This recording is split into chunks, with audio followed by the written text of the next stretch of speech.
iniciar a gravação.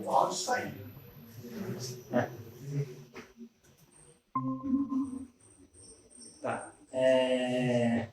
Bom, então a gravação só vai ficar essa janela aqui, que vai estar para ver a luz. Eu não sei se quer colocar a câmera mais para trás, porque ela pega a câmera inteira, a luz inteira. Peraí, eu estava viajando aqui. A câmera só está pegando essa parte da luz aqui. Eu posso colocar ela um pouco mais para trás para tentar pegar a luz inteira. Ela não mexe sozinha, não? Ela mexe, eu acho, não sei. Talvez esse modelo não mexa. Acho que mexe. Deixa eu ver, ela mexeu? Não, mas você continua. Vai, anda pra lá. Agora fala. Oi, testando. Não funciona. Essa aí é a versão. Então tá bom, depois qualquer Ah, sim, a qualidade é boa, mas vai ficar aqui. Pessoal que está remoto, consegue me ouvir aqui? Sim, estou ouvindo bem. Certo. Ok, então a gravação está sendo só a gravação da tela aqui. Quer compartilhar? Então vou compartilhar aqui a tela. Tela cheia.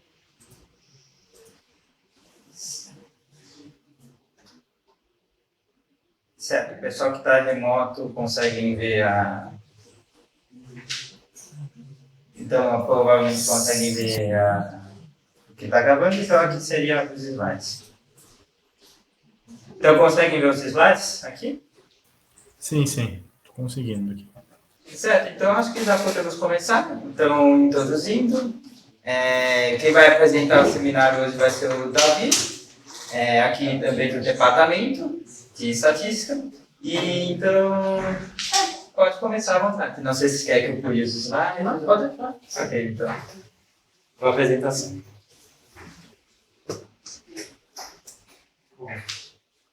Boa noite, então, pessoal. Meu nome é Davi, para quem não me conhece, né? Sou aluno de doutorado aqui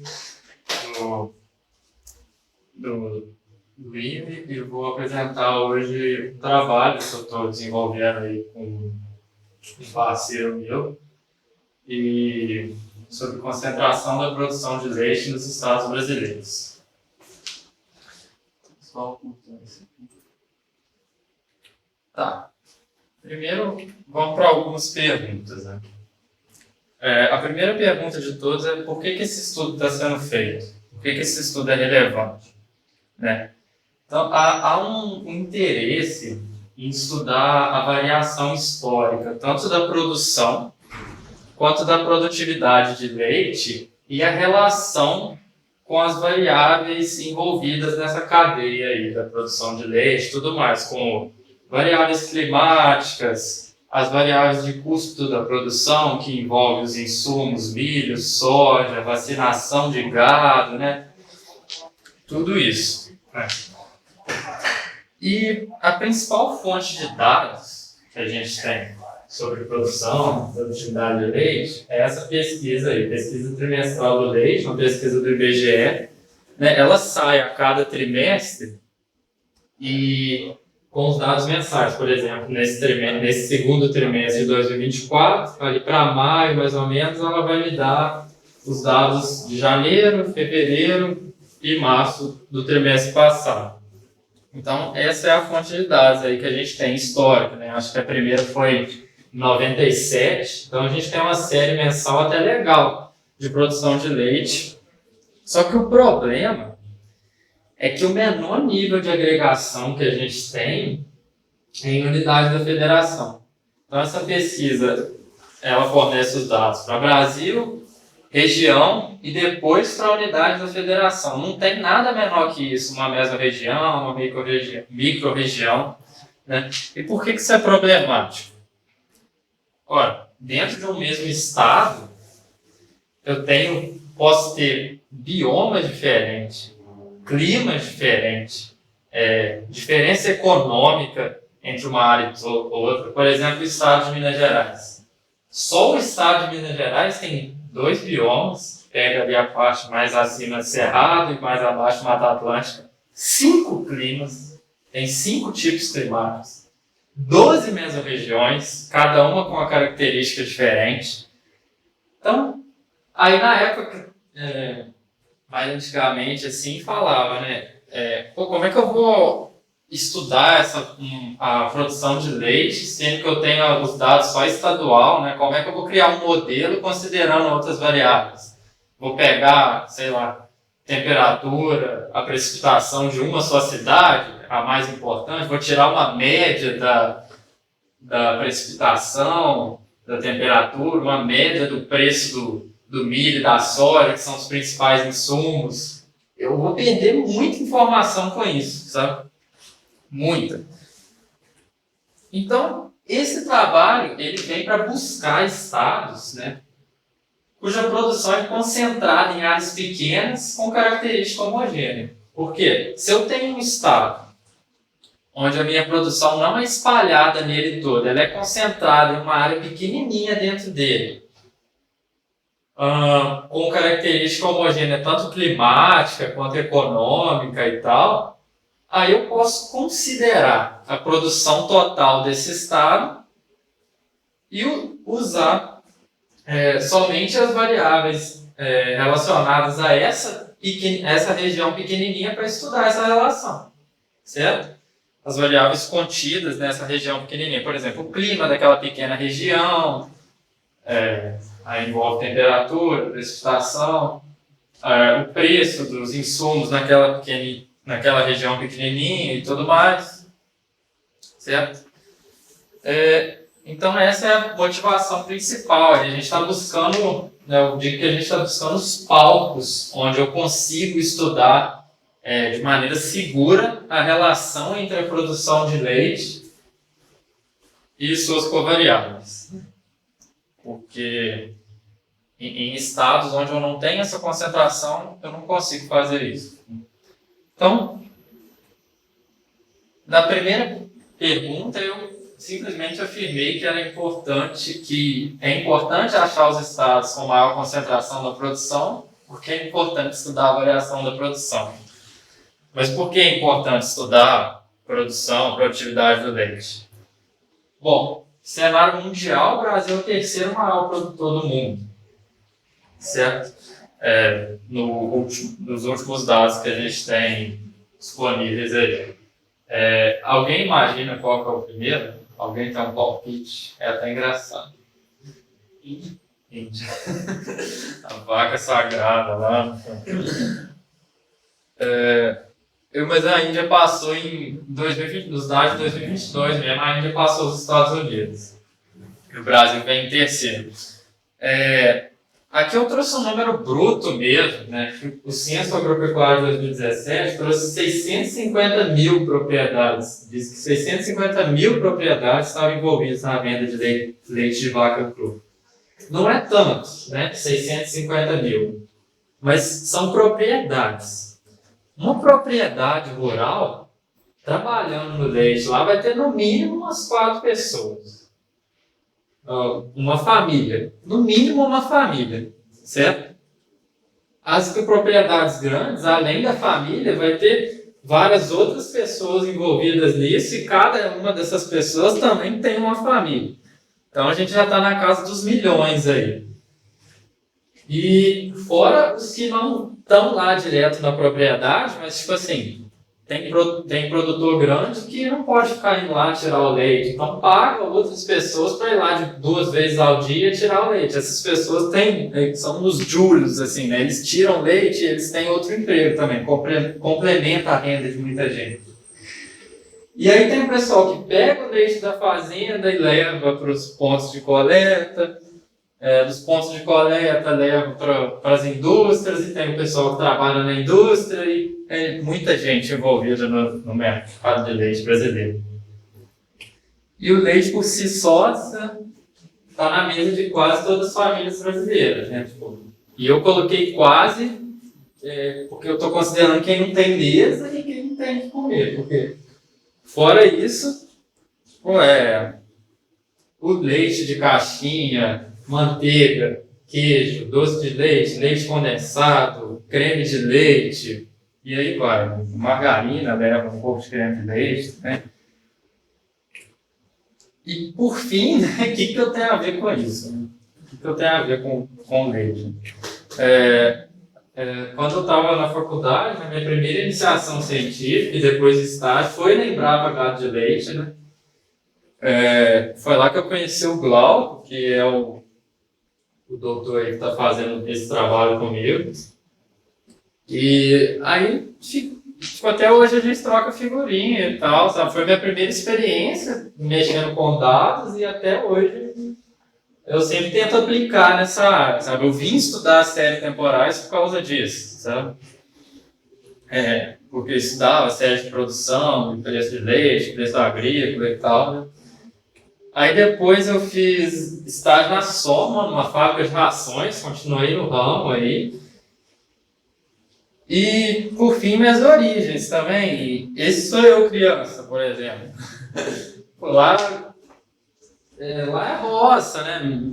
Meus 2 tios produzem leite e tal. É uma área que me interessa, entende? Minha família, desde o meu avô, está toda ligada nisso, sabe? Compra gado, vende gado, tira leite e tal. Minha avó sempre tirou leite, então tá tudo ligado. Né? Então vamos falar. Então eu preciso fazer isso, eu preciso achar os estados que têm a maior concentração de leite. Só que quem vai me ajudar nisso? Né? Então eu vou usar o índice de Morrow para mensurar essa concentração do leite, certo? Bom, olhando para isso aqui, se eu tampar... Não, eu acredito. Eu vou dizer quando o professor faz isso. Faz, não, e eu fiz. Ótimo. Se eu desconsiderar esses dados aí, tanto embaixo quanto em cima, o que é isso? É uma fórmula muito conhecida na estatística, né? Isso é uma correlação. Nada mais é. Então, isso nada mais é do que uma correlação ponderada. Ela varia entre -1 e 1, certo? E o que ela está... Isso é uma medida de autocorrelação espacial. Né? Então, o que ela diz para a gente? Quanto mais próximos... por exemplo, no caso aqui da produção de leite, né? Se eu tenho municípios dentro de um estado, se os municípios com muita produção de leite estão próximos dos municípios com muita produção de leite, e os municípios com pouca produção, baixa produção de leite, estão próximos com baixa produção de leite, essa autocorrelação espacial vai ser muito grande, né? Os fortes estão perto dos fortes, os fracos estão perto dos fracos. Certo? E agora, se eu tiver algo totalmente misturado, tipo uma cidade com muita do lado de uma cidade com pouco, uma cidade com muito pouco e tal, eu vou ter uma correlação zero ou até uma autocorrelação negativa. Né? Uma autocorrelação negativa é o que eu não quero, né? Seria um estado como se fosse um tabuleiro de xadrez. Vou perguntar, pode. Você falou que é espacial, porque os dados têm a ver com a distância. Isso. É isso, eu vou falar dos dados no próximo slide. Aí vai ficar mais claro. Mas, então, enfim, esse índice de Morrow ele é usado para mensurar a correlação espacial, né, dessa maneira que eu estou dizendo. Então, eu estou dizendo aqui que a correlação totalmente negativa, né, -1, seria assim, como se fosse um estado que fosse um tabuleiro de xadrez, né? Branco, preto, branco, preto. Muita produção de leite, pouca, muita pouca, muita pouca, muita pouca. Esse estado eu não conseguiria estudar. Se fosse grande e tal, com muita heterogeneidade. Aí a gente tem que determinar aqueles pesos, né, o nosso dado. Né? E a determinação deles ela é baseada nessa primeira lei da geografia, aí, que diz que todas as coisas estão relacionadas com todas as outras, mas coisas próximas estão mais relacionadas do que coisas distantes. Né? Então, vamos considerar que um estado que teria 3 cidades, né? A, B, C, Né?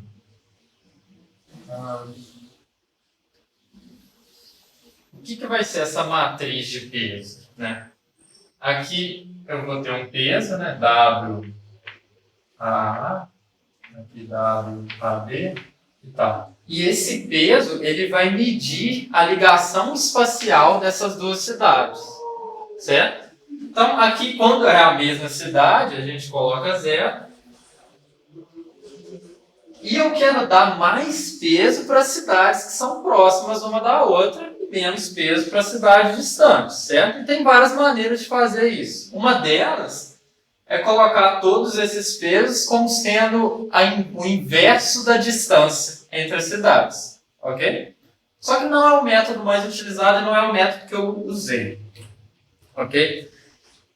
Existe um método que é a vizinhança baseada em contiguidade. Né? E tem 2 métodos que são comumente mais usados. Né? O método da dama e o método da torre. Né? Eu vou tentar representar aqui, usando os quadradinhos do quadro, né? A nossa cidade está aqui no centro. Agora, chama ver a cidade. Então aqui eu vou desenhar o método da dama e aqui o da torre. Esses métodos aqui de vizinhança é para considerar quem vão ser os vizinhos de uma... Eu tenho um certo município. Para considerar quem eu vou... para dizer quem eu vou considerar como vizinho desse município e quem eu não vou. Quem eu não considerar como vizinho, eu vou colocar o peso 0. Quem eu considerar como vizinho, eu posso colocar 1 ou então usar outra medida de distância. Né? O método da dama, ele vai considerar como vizinho quem tem pelo menos um ponto em comum com o município, certo? Então vai ser vizinho do município V quem tem pelo menos um ponto em comum com o município V. Esses quadrados, aqui dá para ver os quadradinhos do quadro? Não. Então, esses quadradinhos laterais aqui, eles têm vários pontos em comum, né? Tem uma linha inteira. Mas os quadradinhos diagonais da V, eles só têm um ponto em comum. Mas mesmo assim, eles vão ser considerados vizinhos. Já no da torre, não. Somente os que têm mais de um ponto em comum vão ser considerados vizinhos. Certo? Então, os vizinhos seriam só... E isso aqui, por que chama torre? Então, por causa do xadrez, né? A rainha, ela se move para qualquer lado. Já a torre, não, né? Só vertical e horizontal. Em inglês, bom, eu traduzi por conta própria, na verdade, eu nem vi, não. Mas em português, a peça não é rainha, é dama, né? Então, eu vou traduzir como... Mas é queens, que o pessoal fala. E aí, se vizinho, né? Eu usei o peso como inverso da distância. Então, não vai ser só uma matriz de inverso da distância, vai ser uma matriz de inverso da distância se for vizinho e 0 se não for vizinho. Ok? E a distância, essa distância, né? É a distância entre 2 pontos no plano de latitude e longitude, né? Que é o nosso Brasilzão lá no mapa. E o peso final, ele é padronizado para ajustar pelo total de vizinhos. Eu vou deixar clara a importância disso mais à frente, certo? Mas a gente faz assim, né? Para padronizar, né? Todo o peso WJ, padronizar os pesos do município I, né? Eu vou dividir eles em total de municípios, a somatória dos pesos, e isso faz com que eu ajuste pelo total de vizinhos, né? Porque senão, por exemplo, eu vou deixar isso mais claro depois. Aí tá, qual método que eu usei, né? A dama ou a torre? Pô, eu fiquei em dúvida, qual método que eu vou usar? Aí eu falei, eu sei quem são os vizinhos da minha cidade. Eu sei quem eu quero que entre. Vou ver quais são os vizinhos da minha cidade nos 2 métodos. Aí tá, eu fui lá, olhei, aí pelo método da torre tinha tantas cidades lá, pelo método da dama tinha uma a mais, que era Dores do Turvo, uma cidade lá perto de Rio Pomba, que é a minha cidade. Aí mas Dores do Turvo é longe, velho. Tipo, eu não queria que entrasse, sabe? E liguei pro meu tio. Falei, meu tio, tem como ir do Pomba para Dores do Turvo? sem passar em nenhuma outra cidade. Aí já começou aquela conversa. Não, mas o que você tá querendo saber? Isso que você arrumou e tal? Passa por Silverânia mesmo. Aí eu, não, questões acadêmicas, né? Mas para explicar a ele foi uma luta, né? Mas ele fala, não, passa. Ele até o final tava achando que eu queria fazer isso, passar clandestinamente, sem ninguém me ver. Não, vai pelo Ifete lá, que tem uma estradinha pela roça e tal. Aí eu, então o algoritmo está funcionando, né? O método está funcionando para determinação de vizinho. Aí eu usei o método da torre, mas óbvio que eu não ia me basear só nisso. Eu testei o da dama também, o resultado foi o mesmo. Não o mesmo, mas a ideia foi a mesma, né? Aqui é um exemplo, né? Por exemplo, peguei 3 cidades aqui do estado de São Paulo. São Paulo, Mauá é vizinha de São Paulo, mas Ribeirão Pires não é vizinha de São Paulo. Então, fez exemplo. Mas Ribeirão Pires é vizinho de Mauá. Ribeirão Pires está muito mais perto de Mauá do que São Paulo. E Mauá tem só 3 vizinhos. São Paulo tem um monte de vizinhos. Cidades satélites que todos são vizinhos. Então o peso, né, entre Mauá e Ribeirão Pires é muito maior do que o peso entre Mauá e São Paulo. Entende? Mas isso foi só um exemplo. Isso aí é tudo irrelevante em questão de leite. Então, e a gente vai fazer agora inferência, né? A gente quer fazer inferência também. Quer dizer, eu não ligo muito para inferência em questão de correlação. Mas isso aí é para avaliador de revista ver. Então, a hipótese nula é de que não há autocorrelação espacial, e sob essa hipótese nula, o que eu tenho? Quem é variável? Y. Colocando geral aqui, no caso da produção de leite, ela é independente, identicamente distribuída, certo? Onde N é o total de municípios em um dado estado. E a distribuição de I, né, do nosso índice Moore, ela é assintoticamente normal, com a média tal e variância tal, que não vem ao caso aqui. Tendo isso, né, a gente sabe como fazer um teste de hipótese. E para mais informações, né, eu recomendo esse livro aqui, que foi o livro que eu utilizei para fazer esse trabalho.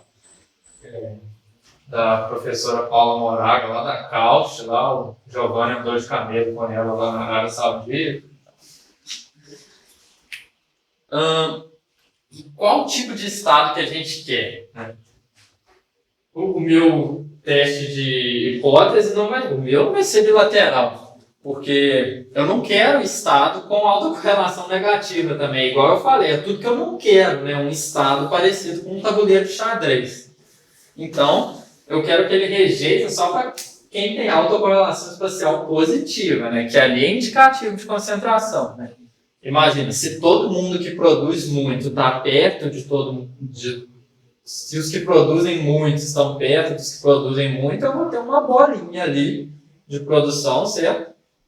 Ou uma bola, mas vai estar concentrado, certo? Em algum local do estado. É isso que eu quero. Então, vamos ver o que deu aí. Né? Essa já está aberta. Primeiro, não tem todos os estados aqui. Tem uns estados que não produzem nada de leite. Então a gente já desconsidera. Esses estados são os que minimamente produzem alguma coisa. A reprodução aqui é só caso precise depois. Mas o importante é aqui o índice de Moore. Primeiro vamos olhar o p-valor. Cara, p-valor para teste de correlação quase sempre rejeita, cara. Por umas correlações que a gente sabe que não são fortes, não são legais, sabe?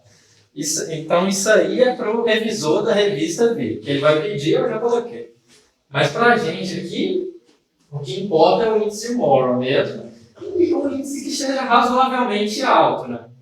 Então, a gente considera aqui de 0,4 para cima, 0,5 para cima, né, é um bom valor, assim. Lembrando que eu testei outros métodos, tanto de vizinhança quanto de peso, e o resultado foi bem robusto. Assim, essa tabela se manteve desse jeito. E agora, a gente vai pegar aqui nossos queridos aqui que tiveram a autocorrelação espacial alta, né? Que podem ser que tenham uma produção concentrada e analisar eles. Para ver se realmente, né, é um estado legal para se estudar. Sergipe, nossa. Poxa, Sergipe, cara. Sergipe é o meu estado. Não é meu estado, mas é meu campeão, cara. Tipo. Se pegar todos os municípios de Sergipe, isso, aí ele teste assintótico no número de municípios. O que é o número de municípios? Não vai crescer, é uma amostra. Né? Sim. Então, foi até bom você falar. O mínimo de municípios que a gente tem é 75, que é um N relativamente alto, assim. Então, acho que o teste assintótico. Como assim? Você não vai dizer, ele é assintótico se Sergipe tivesse mais municípios, quando ele cresce. Então, mas sempre que a gente pega uma amostra, o N não cresce. O N cresce é para a gente estudar a teoria estatística. Né? Ele diz que isso é assintoticamente, segue assintoticamente uma distribuição. Quando a gente pega uma amostra, a gente não pega uma amostra, depois pega uma amostra maior, depois pega outra amostra maior. Não é assim que funcionam as coisas. A gente pega uma amostra. Se o N for relativamente grande, isso aí a gente faz quando a gente faz uma simulação de Monte Carlo. Aí a gente pega N, a gente vê, esse N aqui, já está convergindo para o normal, entende? Mas os N esse é o mínimo de cidades, 75. É um N razoavelmente grande, assim, sabe? Acho que eu perdi uma coisa. Você tinha falado que o IBGE publicava os dados no nível do estado. Isso. Não, desculpa. Esses dados aqui são da PPN. Essa é anual aqui, ó. Não dá para fazer série. Pesquisa pecuária municipal. Aí é de ano em ano. A última que tem é de 2022. Esses dados são para 2022, que eu vou mostrar aqui. Eu ia falar até depois que eu ia falar da questão temporal. Então. Tá. Isso. Agora eu vou pegar uma. Tem várias informações relevantes aí. Eu vou pegar um folhetinho aqui que eu anotei. Para eu não ficar trocando, sabe? Deixar o mapa aí. Vou ficar igual o Bolsonaro aqui nos debates. Aí, tipo assim, olha só, isso aqui é o mais perfeito que a gente vai ter. Tipo, as com muita produção, está total escuro aqui, né? Que é o meu nível mais alto de produção, estão todas coladas. Todas no mesmo lugar. Essa região aqui, delimitada pelos municípios de alta produção, é uma mesma região. É o sertão sergipano. Aqui, tudo que eu vou falar é aproximadamente. Está 80% da produção concentrada em 33% do território estadual, que é 0,086% do território nacional. O Sergipe é o menor estado do Brasil. Isso é um pedaço pequenininho de Sergipe, sabe? Isso aqui é um bioma só, Caatinga, clima é semiárido, em totalidade, uma região muito pequena, assim, agora, a questão econômica e tal já é uma coisa assim, que é mais difícil de estudar. Eu poderia estudar o índice de Gini e tal, essas coisas, mas realmente difícil, sabe? Mas, bom, aí que entra a experiência do cara que eu trabalho com ele, sabe? Conhece os lugares e tal, de produção de leite. Mas, isso aqui é perfeito, né? Para eu estudar. Eu posso, se eu quero estudar a produção de leite histórica no estado do Sergipe, vou focar minhas forças todas nessa região aqui, certo? Vou pegar a temperatura dela, né, precipitação ali e tal, vou meter bala, sabe? Então, Sergipe é um estado ótimo. E isso aqui é o quê? Correlação com produtividade. Tem outro porém também. A gente pode ter uma região com alta concentração da produção, mas produtividade, quando eu falo produtividade, é litro por cabeça. Mas não necessariamente produtividade aqui, certo? Esse município pode ser o que mais produz, mas às vezes esse aqui tem uma produtividade maior, certo? E se eu tiver uma produção muito concentrada aqui, mas uma mistura de produtividade, eu tenho um problema. Porque produtividade é bem sinônimo de tecnologia. E se eu tiver muita diferença na tecnologia da minha produção de leite, principalmente as variáveis climáticas vão afetar de forma diferente. Certo? Pô, se eu tenho uma fazenda com compost barn lá, onde as vacas ficam lá no fresquinho e tal, tratada melhor que gente e tudo mais, e outra fazenda que é só o pasto, o cara tá dependendo ali da chuva, tá dependendo do tempo, da temperatura do dia, se tiver muito quente a vaca fica estressada.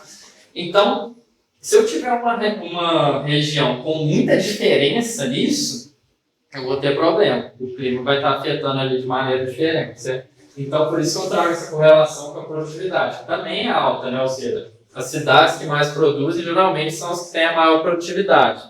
E aí no artigo principal vai o mapa também. E você vê que é igualzinho. O mapa da produtividade é o mesmo. É até mais concentrado a produtividade dele. E, aí eu vou exaltar a Sergipe aqui, né? Fora isso, quando eu estava conversando com o Glauco, lá ele falou, nossa, eu estava querendo uma oportunidade de falar de Sergipe, em algum artigo e tudo mais, porque Sergipe tem a produção de leite que relativamente mais cresceu no século, né? Eles estão chegando bem, né? Foi de 113 milhões em 2001 para 503 milhões em 2022, empatando com Minas Gerais como o estado com a maior produtividade, sendo que Minas Gerais é o maior produtor de leite do país. Então, em produtividade, eles só estão perdendo para o sul, né? Que aí tem o sul, todos os estados do sul têm uma produtividade muito alta, que tem os holandeses lá, né? O descendente europeu, tem a vaca de holandês, as vacas deles lá. Só que Sergipe, tá no meio do sertão, velho. Os caras estão com tecnologia lá que o Glauco disse que tá doido pra ir lá ver o que tá acontecendo, sabe? Os caras estão destaque na produção de leite. Tem um menino aqui que é de Sergipe, do Emi, sou colega dele. Aí eu vi ele almoçando sozinho, eu fui lá, mano. Aí eu, tô aqui onde lá no Sergipe e tal, sou de Aracaju e tal. Mas e o sertão lá? Não, minha mãe, lá no sertão tem um queijo coalho lá muito bom, aí, mano. Pois é, o leite lá, como é que é? Ele disse que é bem forte mesmo, assim. Tá, aí vamos passar para o nosso próximo destaque, né? Que é Santa Catarina. Santa Catarina também é bem legal, certo? Santa Catarina é o terceiro maior produtor do Brasil, não, o quarto maior produtor do Brasil. Tem uma produtividade muito alta também.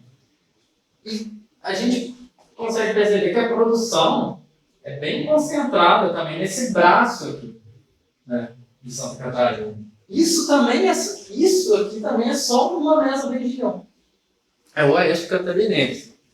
Então, dados também, 75% da produção está aqui.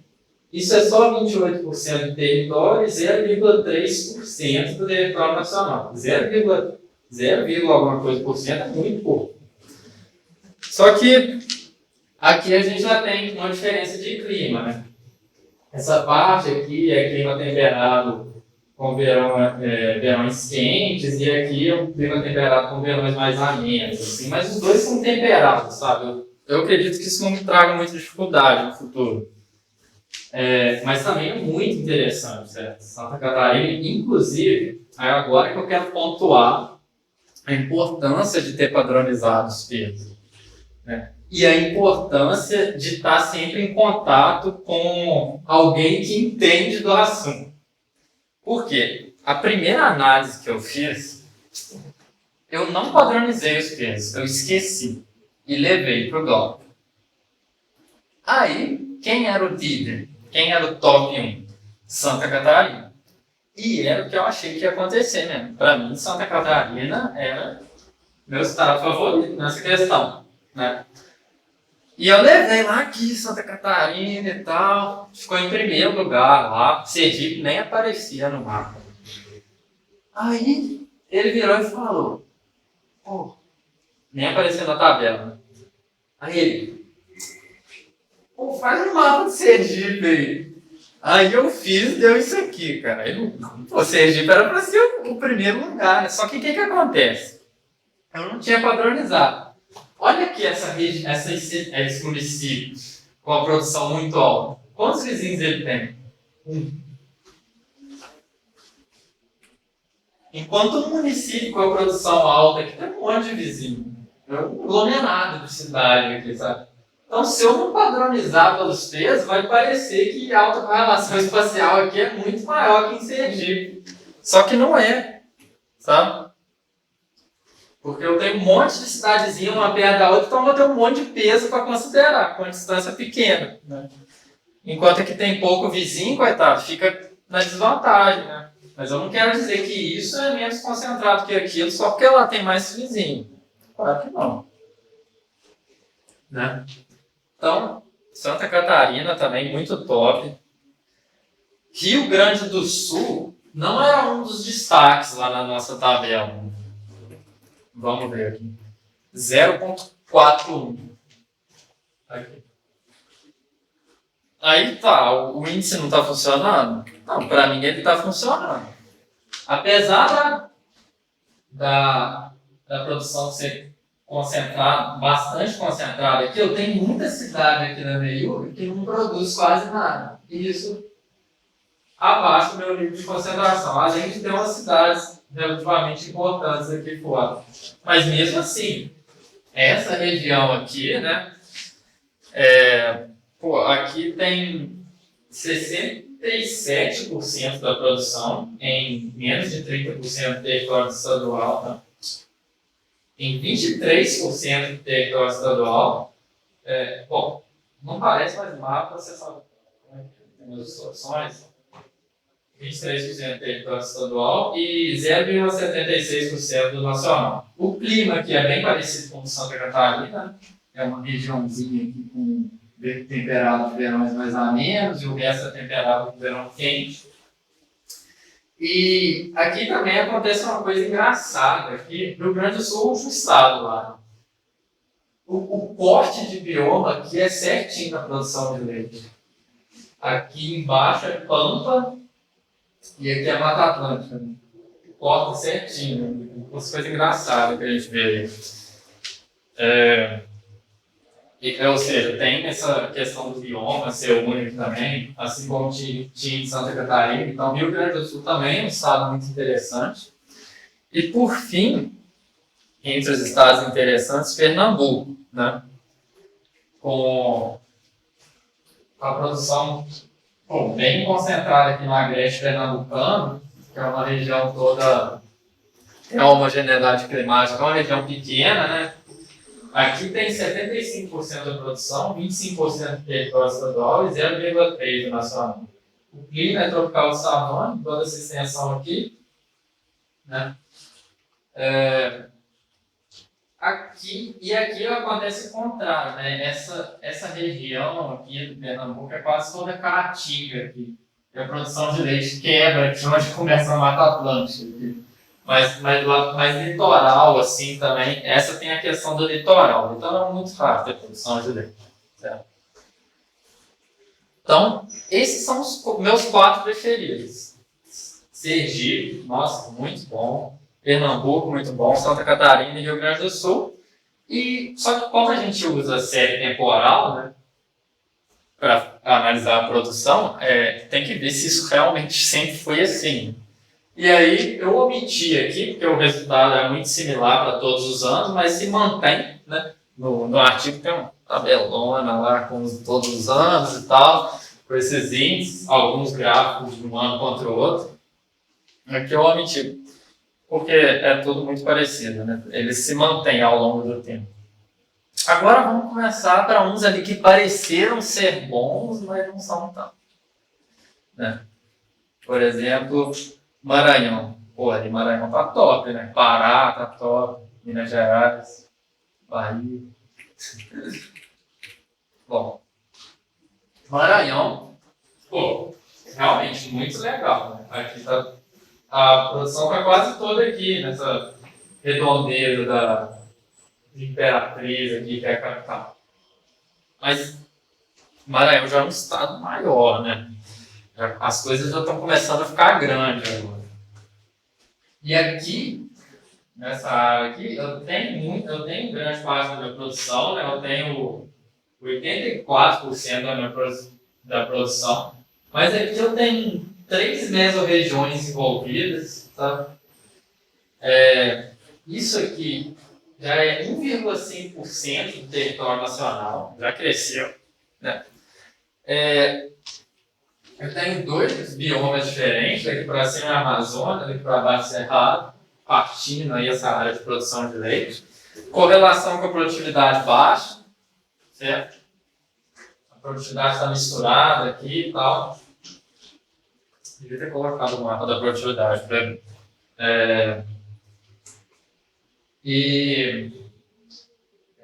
O clima até que é de boa. O clima, em sua maioria, aqui, ele é de savana. O clima de savana na maioria do estado. Mas, assim, Maranhão, para mim, ainda dá para arriscar, mas eu acho que não vai ter um resultado muito bom. Por causa da correlação com a produtividade e por causa do bioma cortando. Agora começa as que definitivamente Pará foi a maior decepção, né, André? Pará aconteceu uma coisa muito, muito interessante. Por quê? Eu estou falando assim sobre concentração, mas vejamos, isso aqui é concentrado, certo?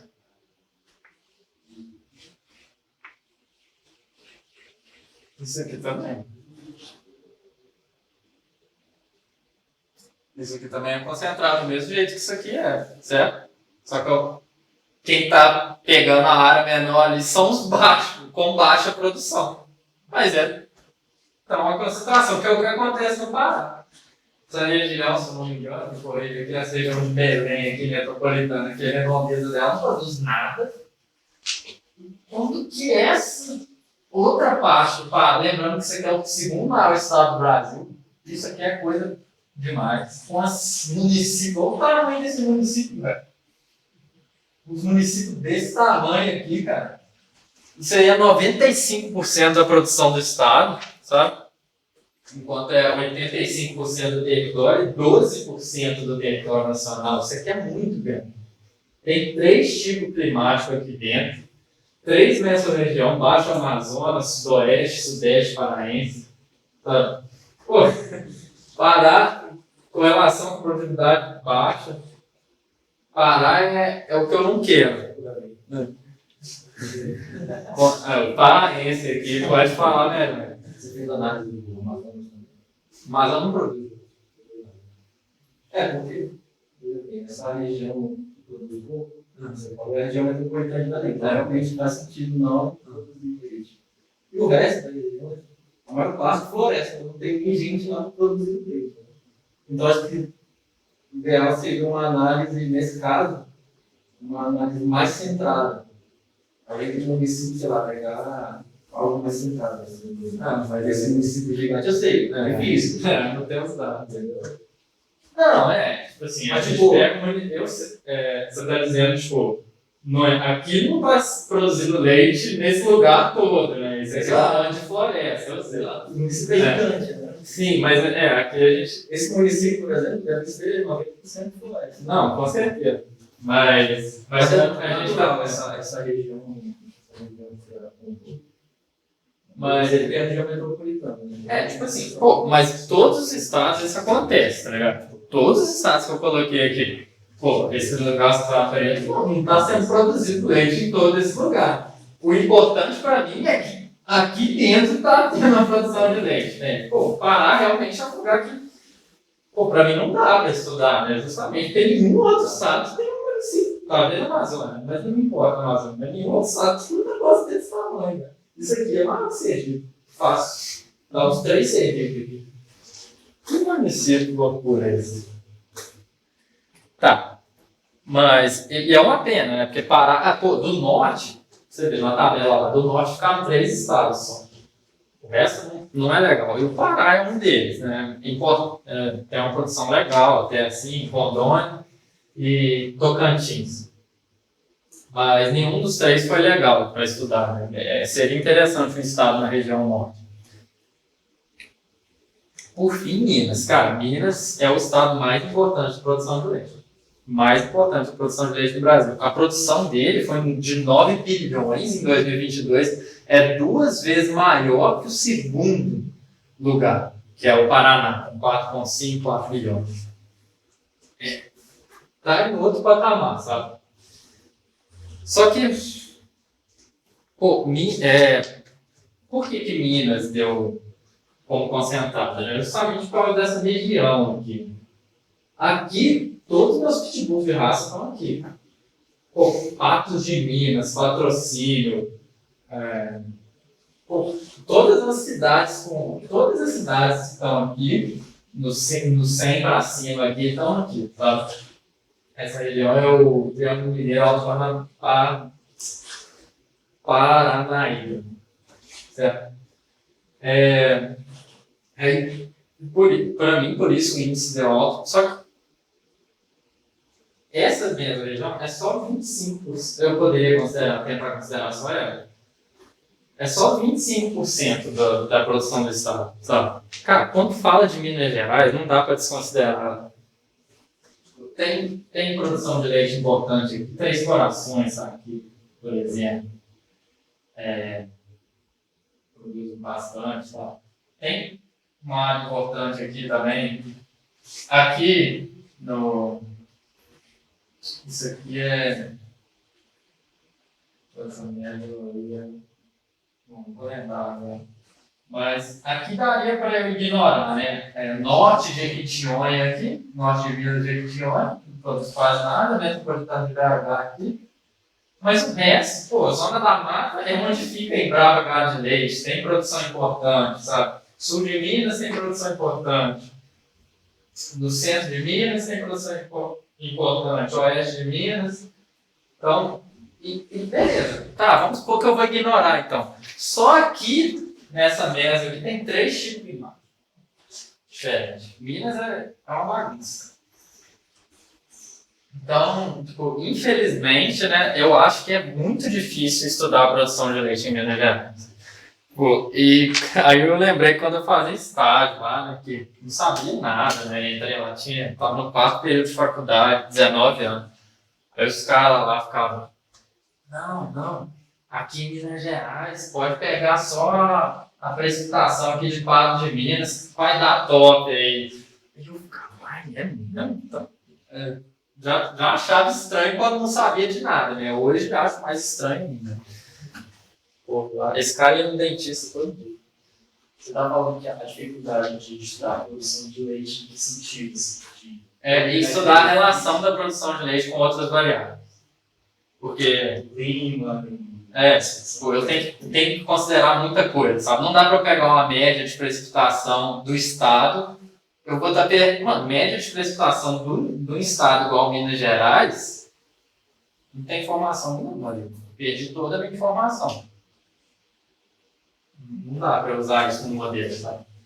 Aí eu tenho meus planos para conseguir estudar isso, sabe? Tanto sobre o Sergipe e tal. No final eu vou falar um pouquinho sobre isso. Aí agora eu coloquei também umas que São Paulo, que estava em último lugar lá, por exemplo. Olha que bagunça, né? Tem essa borda aqui, que é a borda com Minas, né? Que é uma produção legal, o litoral não tem nada, né? Mais a região de São Paulo aqui. Aí tem uma borda aqui ligando com o Paraná, tem outra aqui com o Paraná, Mato Grosso do Sul e Minas em cima. Mas você vê que tem bem uns polos, assim, bem separados e tal. não dá para pegar uma regiãozinha, né, para a gente estudar. E outra também que é interessante, que é o segundo maior produtor de leite do Brasil, é o Paraná. Ele tem 2 polos também, aqui e aqui. Né?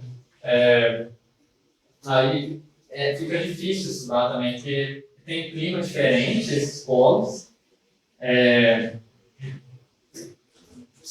Não dá para desconsiderar nenhum dos dois, sabe? Aqui, por exemplo, aqui é onde tem a maior produção de leite do estado. Né? E eles são 3 meses, ou seja, diferentes. Só que aqui eu tenho os 2 municípios que mais produzem leite do Brasil. Né? Tem Castro, aqui tem a produção de 500 milhões de litros, quase a do estado de Sergipe. Certo? Então, se eu tivesse uma série por cidade, né, por fazenda, isso seria o ideal para mim. Mas não tem. E, bom, a conclusão, né, é que, bom, tudo que eu quero é Sergipe, Santa Catarina, Rio Grande do Sul e Pernambuco, né, são para mim os palcos. Né? Aí a gente está pensando em fazer esses estudos para Sergipe, Pernambuco, né? Talvez para Sergipe, Pernambuco, tem uma revista só de análise do Nordeste lá, acho legal. Só que aí, quais são os meus trabalhos futuros? E isso não tem nada a ver com a minha área de pesquisa. Nada a ver. Eu pesquiso modelo fatorial dinâmico.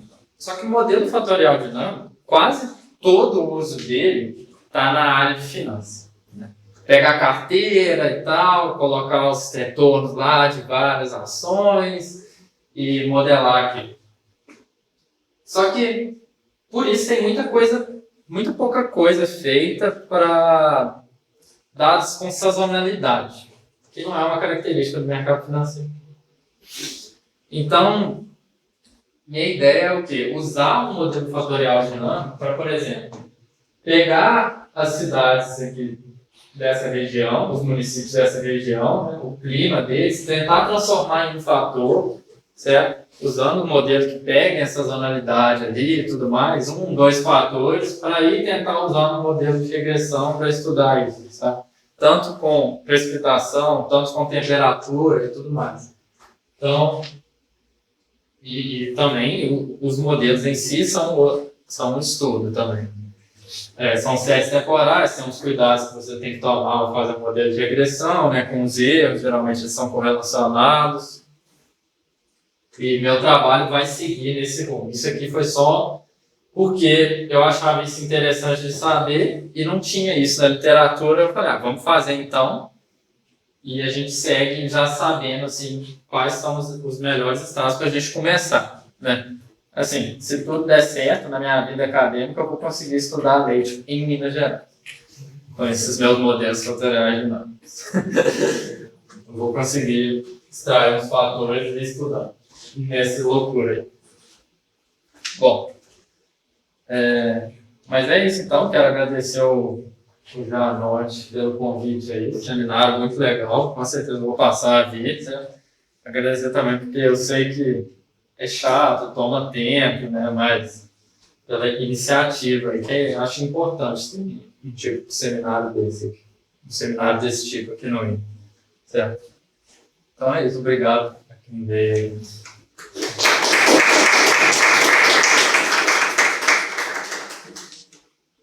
Bom, agora é espaço para pergunta, não sei se é Não sei se eu perdi, mas excelente todo o currículo, tem algum de vaga. capítulo? É de vaga. É só de vaga.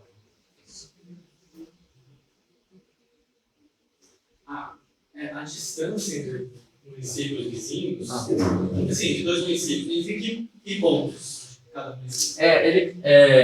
município? É um centroide. É um centroide tem a região aqui, ele pega um centroide aqui, usando. Porque tem todo aquele. Os dados são em STF, né? Vem uma coleção de vários pontos assim que formam a região, né? Que a gente vê no mapa, assim. E aí ele tem um algoritmo que pega o centro ali dele. Aí a distância é feita nesses centroides, assim, certo? Usando esses centroides. Bom, claro, não fui eu que fiz esse algoritmo. Eu usei os algoritmos prontos, mas eu sei que é o central. Sobre a forma da correlação dos pesos, quer saber por que não seria utilizado só o inverso da distância? Porque teria essa possibilidade no torre, ou talvez algo por ser do vizinho do vizinho. Tem esse em duas escalas, assim, né? Tem a dama, né? Mano, tem vários métodos, sabe? Tipo, e eu testei também só com a distância, o resultado não mudou muito, certo? Mas eu vi que esses são os mais usados, de contiguidade, por isso que eu aderi a eles. Mas tem um lá que você usa dama e depois dama de novo, os que foram selecionados, torre, dama.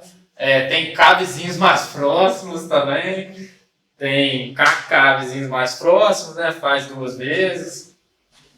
Tipo, mano, tem vários métodos. Isso foi uma escolha mesmo. Mas mesmo assim eu testei, tipo, pelo menos uns 10, sabe? Pra ver se mudava muito o resultado. E a análise ficou bem robusta. Aí eu falei, vou usar o que fez com que eu ligasse pro meu time. Pra não ter a ligação perdida. E a distância daí é a distância real, né? Não é tipo a distância da estrada que você tem que chegar até lá. Não, mano. E eu nem sei se é real, né? Porque latitude e longitude tá em graus, assim. Então é a distância em mapa, assim. Tipo. Não sei se. Tá medido em graus, não sei se fica uma distância em quilômetros perfeita, sabe?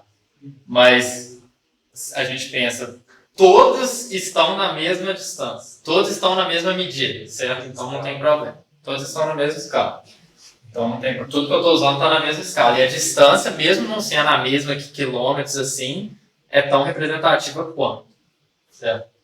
Mas no início, assim, eu até... quando você está começando, por exemplo, eu nunca tinha trabalhado nessa área. Nossa, gostei muito de estatística espacial, assim, fiquei até com ciúme do vídeo, mexe com isso. Mas, inveja, né?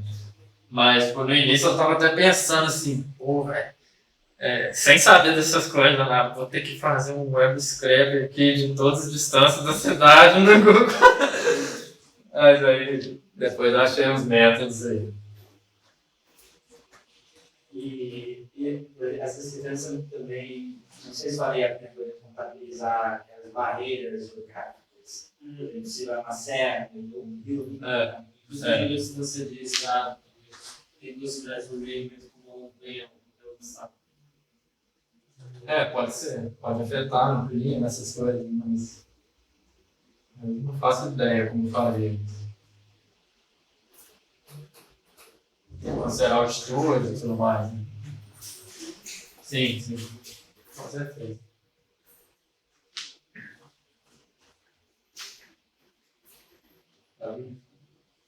O lugar de produção que eu tenho, isso aqui não é algo volta da apresentação, trabalho mais.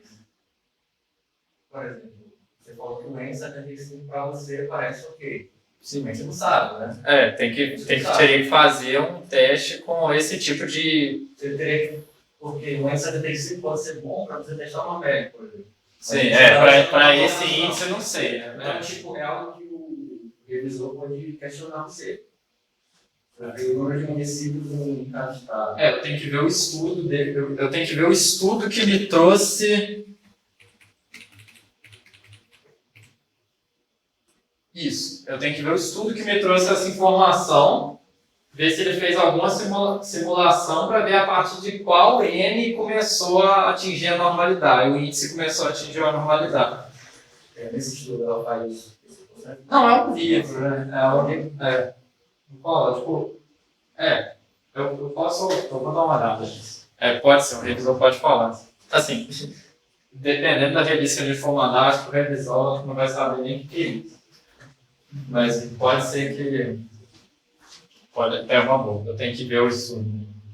Se você aplicar outro método, pode dar diferente.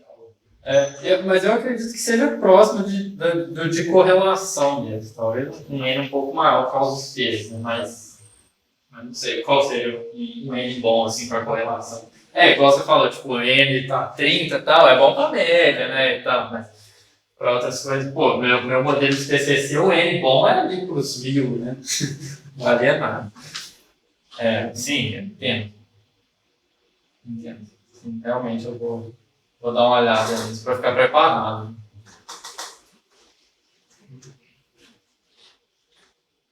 Mas só, tipo, mas assim, eu acho que eu não foquei nisso, porque eu falei, pra mim esse teste não vale nada, né? Esse teste de correlação. Pô, você vê em artigo lá, um monte de teste de correlação, aí o cara, pô, então deu significativo essa minha correlação aqui de 0,05, né? Tô top, tá top aí, porra. Porque se tiver um N muito grande, vai tender a rejeitar mesmo, cara. Ou é muito pequeno, quer dizer. E geralmente eles fazem com esse N muito pequeno, vão usando o teste e tal, e falam, pô, não, deu estatisticamente significativo. Essas coisas você vê muito em artigos que não são da área. Muito. E o revisor, cara, eu acho mais provável o revisor pedir para eu colocar o teste assintótico, se eu não colocar. Aí se eu falar assim, pô, mas o N não é suficientemente grande para testar e tal, ele vai falar, não tô nem aí. Coloca. Eu acho isso mais provável de acontecer do que ele falar assim, pô, esse N tá... Tem que ver se tá tudo bem pra você também. Não, Não estatística, entendeu? pra mim tá tudo bem nesse trabalho, porque eu não ligo pra... Eu não tô ligando pro teste, tô ligando pro valor em si. Mas eu vou olhar assim. Eu acho importante também. Como estatístico, curiosidade.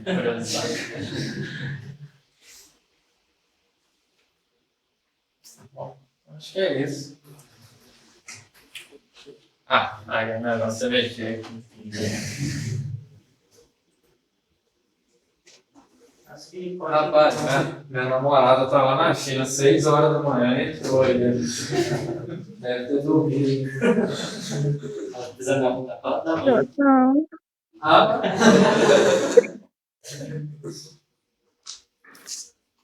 Então, vou fechar aqui. Muito obrigado, pessoal, por assistir. Alguns avisos. Primeiro, eu queria perguntar, convidar todos vocês a apresentar alguma coisa, se tiverem interesse. A próxima apresentação provavelmente será do Lucas sobre modelos de propagação em redes sociais. Vai ser daqui 2 semanas. Depois, a próxima talvez seja do Andrei. E aí estamos lá. Então, quem quiser apresentar, está super livre. Uma outra coisa também é que eu entrei em contato com alguns professores a respeito de trazer coisas mais aplicadas para a pós-graduação. E aí falaram que estão dispostos a conversar para oficializar algumas coisas. Por exemplo, na graduação, não sei se todos vocês sabem, existe o Centro de Estatística Aplicada, que eu estou até usando os equipamentos dele, contatos com eles, que o pessoal faz projetos, os alunos de graduação fazem projetos como TCC. No lugar do TCC, aqui no IME, a gente faz esses projetos. E aí, algumas coisas que surgiram, por exemplo, seria a oportunidade de, por exemplo, os alunos da pós-graduação poder orientar esses projetos e valer como crédito de disciplina. Ou uma outra opção, ou crédito de disciplina, ou, por exemplo, esses seminários também valem como crédito de disciplina. E até surgiu uma coisa aí que precisa discutir mais, talvez entrar com Bolsa Monitoria ou Bolsa PAI para orientar esses projetos do CEA. E talvez um monte de outras coisas que sejam possíveis. Então, não sei se estaria um interesse nesse tipo de coisa, se tem algumas outras ideias para a gente poder tentar ir atrás de oficializar de alguma maneira. Aí, talvez, não sei se todos vocês estão no grupo, mas dá para tentar discutir no grupo do seminário de WhatsApp. Eu não sei se vocês têm alguma ideia sobre isso agora.